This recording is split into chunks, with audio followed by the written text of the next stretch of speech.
TCL window type aircon. Galing ito ng Taguig. So ang issue, no power. Okay, good day mga ka-technician. Ay, bakit nandito ka? Doon ka muna. Up muna dyan, up. Nag-video, nagko-content si Papa. Nagko-content. Ayan, dito ka muna. Sit lang, stop muna. Okay? Ang kulit. Paano tayo makakagawa ng video? Dito ka, up ka dito, up. Nadagdag tuloy yung content. Ayan, dito, up, up. Up. Ayan, stay ka dito, stay. Stop, ha? Magagawa ng video si Papa. Behave ka lang, ha? Sleep ka lang dyan. Okay? Wait mo ako. Ayan. So, merong mixena pa. Ayan. So, itong gagawin natin na unit na ito is from Pembo, Taguig pa siya galing. And ang problema niya ay no power. Ayan. So, kakalasin natin siya. Ito na yung mga tornilyo. And babaklasin ko lang itong board para i-check natin dito sa ating lamesa. Ayan. Okay?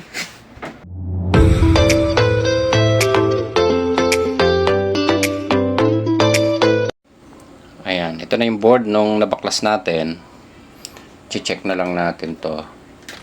Usually kasi ang trouble niyan, ito yung MOSFET dito, o yung IGBT niya, and itong diode na ito. Ito yung karaniwan na nagkakaproblema sa kanya. So marami na rin naman tayo na-upload na ganito.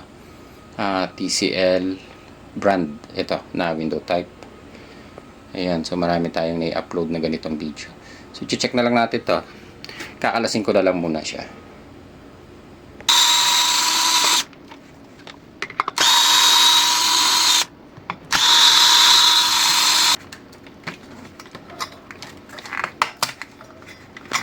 Ayan. Ito na siya. Usually, ang may sira dyan, ito. Yan. Or itong diode na yan. Pero, based dito sa ating tester, yan. Ang may shorted sa kanya, ito. Yan. Dito, diode to. Ito.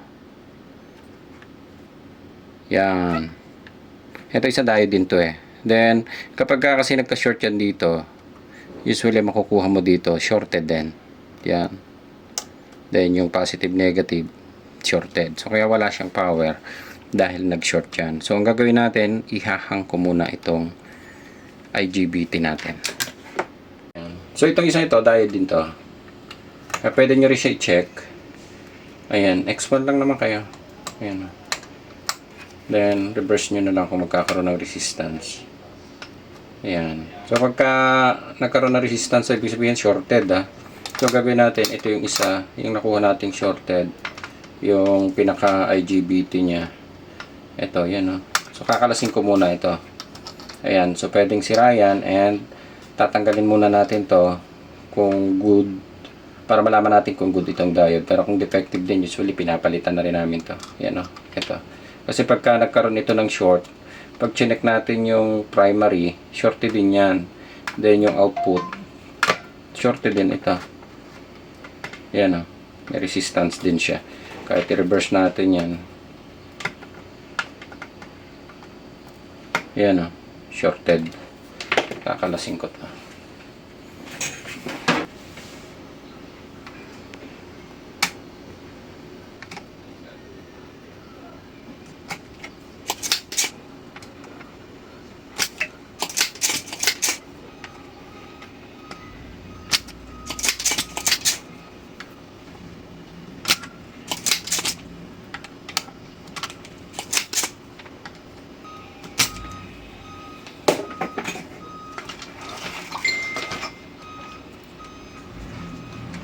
Ayan. So, ito siya.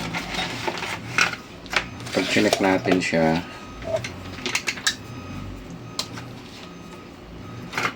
tingnan natin kung good. Ayun.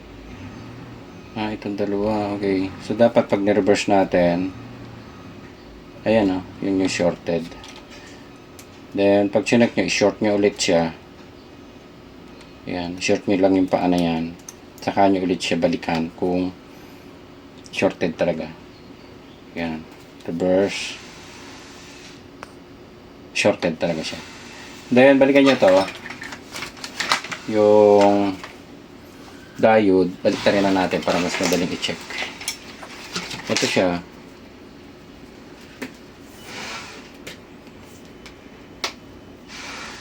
Ayan. Ito. Yung shorted kanina, yan, nawala na yung shorted dito.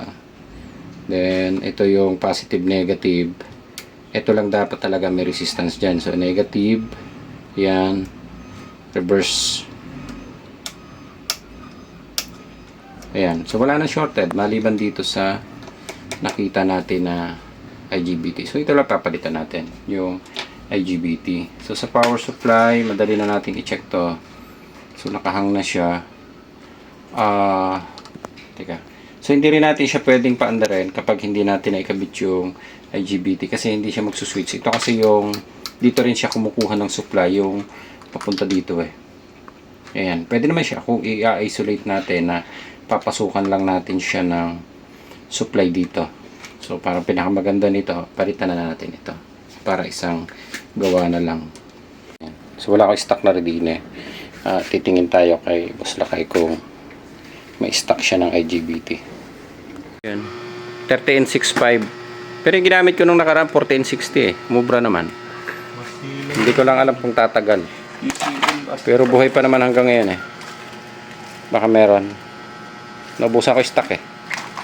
Magpa-stock ka na ulit. Sige, try mo. Sige. Puputok naman to eh. Ayan. 1460.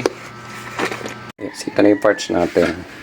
So may stock naman kami nito pero 1460 ang gagamitin natin. Ito kasi 1365. 30 ampere, 65 volts. Ay 650 volts. So ito 600 volts lang pero 40 ampere. Usually ito ginagamit namin, universal naman kung wala kaming pwedeng i-replace. Ayan. So umuubra naman siya and actually sa tingin namin mas matibay pa nga siya. Ayan. Pero nakaraniwan na ginagamit ni Carrier doon sa mga window type nila. So ito window type din naman. And hindi naman ganong kabigat ang load nito kaya usually umuubra tong ginagamit namin na to. Ayan. So ito papakita lang natin muna bago natin ikabit. Kapag ka-check nyo to, usually ito pag nakaharap sa inyo yung nasa dulong gitna at saka right. Yan. Tingnan nyo kung may short or wala. So ito yung kadalasan na nagsishort. Dapat pag ni-reverse nyo to, mawawalan siya ng resistance. Yung. Okay. So tingnan nyo tong papalitan natin. Ayan o. Yun. Shorted. Ayan. So inilipat ko sa X10K ha. Yung ayan. Pag reverse natin, meron siya. So ang gawin nyo, i-short nyo ulit siya.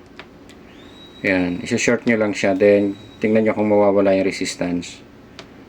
Pag ni-reverse, ayan. So bumaba na. Short ulit natin. Yun. Ayan. Ang switch niya kasi dito sa kabila. Tawag dito. Ito.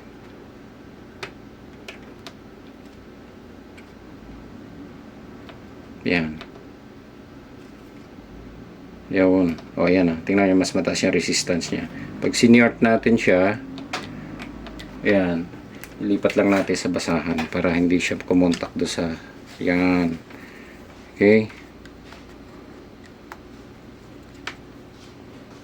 Yun. Yan ah. Tingnan nyo. Then, isuswitch ko itong dulo ah. Yan na yung resistance niya. Mas mataas na. Yan o. I-short natin para makita natin kung nagsuswitch. Yan. Then yung reverse nya. Ayan na lang o. Pag sinwitch natin to, yan na siya. Okay? Mas mataas na yung palo nya. So okay to. Ang ginamit natin is 40 and 60. Okay? So tutupi lang ulit natin to ng kasing laki niya. Yung haba ng paa pala. Yun. Okay. So ito na. Diretso na siya. Ayan. So lilinisan na lang to. Tapos lalagyan natin ng panibagong silicone.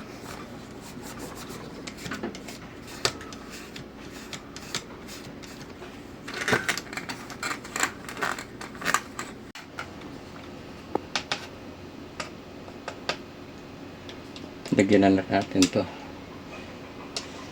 Yan. Okay. So ito usually talaga pinapalitan niya ng bago na silicone. Silicone tawag namin dito ha. Thermal paste. Kung gusto niyo thermal paste, pwede. Tawag namin silicone. Silicone grease kasi nasanay na kami tawag silicone.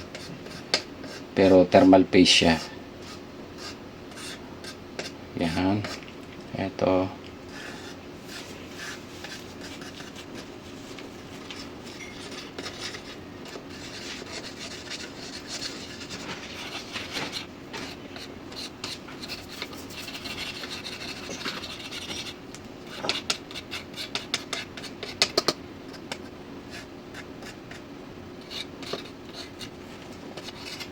Ayan, ayos. Then, balik na siya. Mamaya na natin siya ihihinang pagka nakalapat na yung tornilyo.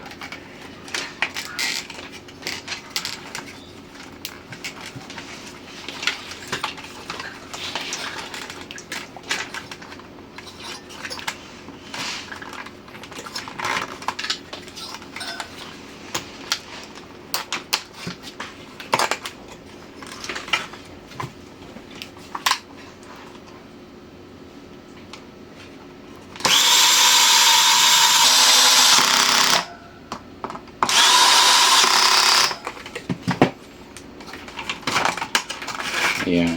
Then, hinang na tayo.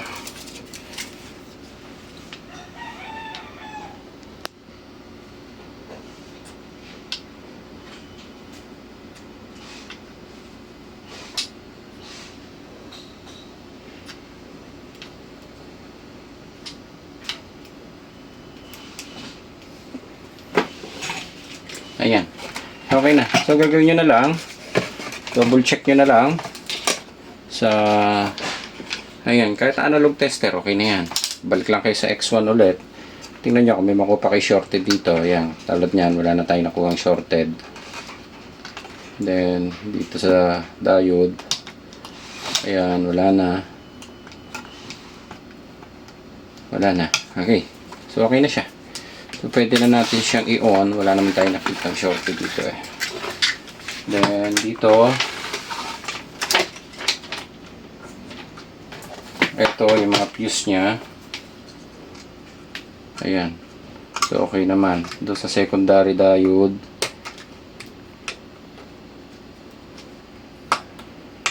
Ayan. So reverse natin.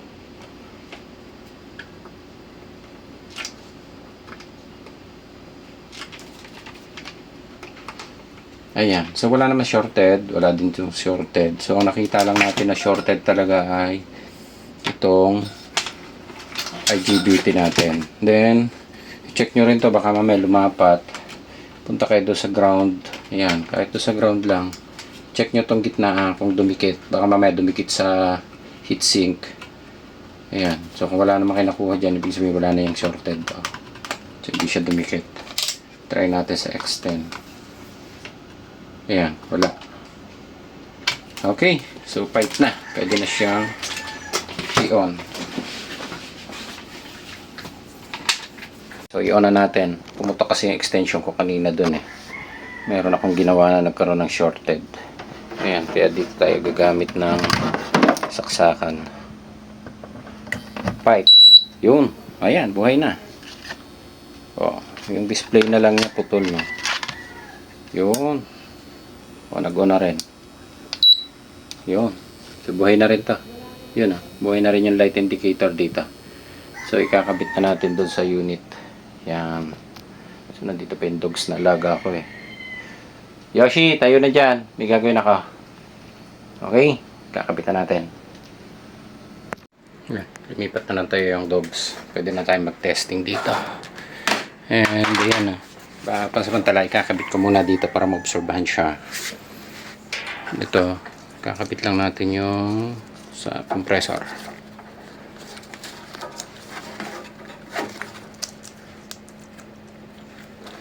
Ito. Blue, red yung gitna nito. Red. And ito yung white. Yan. So, ganito yung pwesto niya. Then, yung dalawang pan motor. Ito siya. So, DC ang pan motor niya. Full DC na pala to. DC pan motor din to.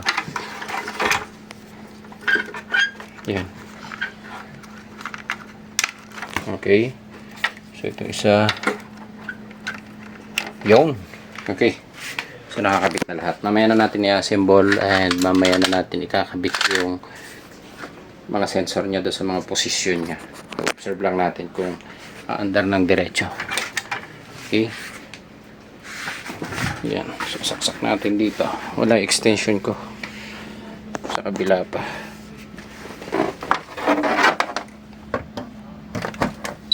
Yung. Ayan. So, buhay na siya. Ang power niya, ito, sa baba. Yun. Ayan na yan. May light indicator na din siya. Yun o. Yung green. So, buhay na siya. Hintayin na lang natin umandar to. Then, i-observe natin kung hindi iinit yung kinabit natin na. Ayan. Umandar na yung pan. Yung display lang talaga nito putol eh. Yun o. Ayan. So, andar na yung pan. Yung condenser pan, umandar na rin. And, susunod na dito yung compressor.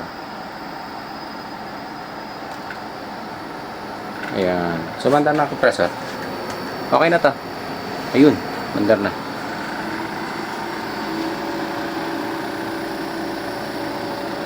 Ayan. Okay. So, running na siya.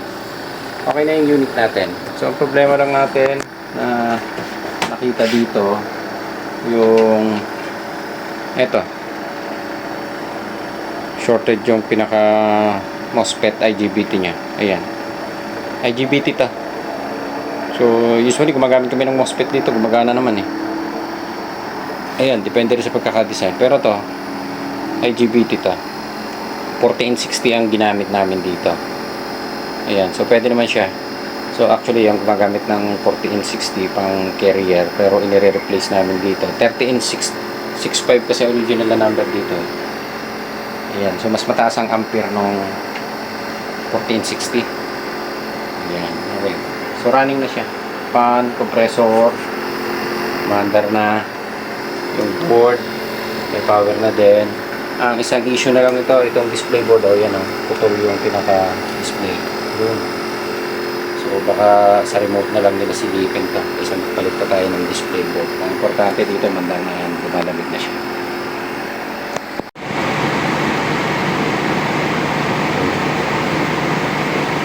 Ayan, okay na yung unit natin. Under na. So, okay naman to. Normal din yung init ng pinaka heatsink natin. Pagkatan lang natin ang ampere. Ayan o.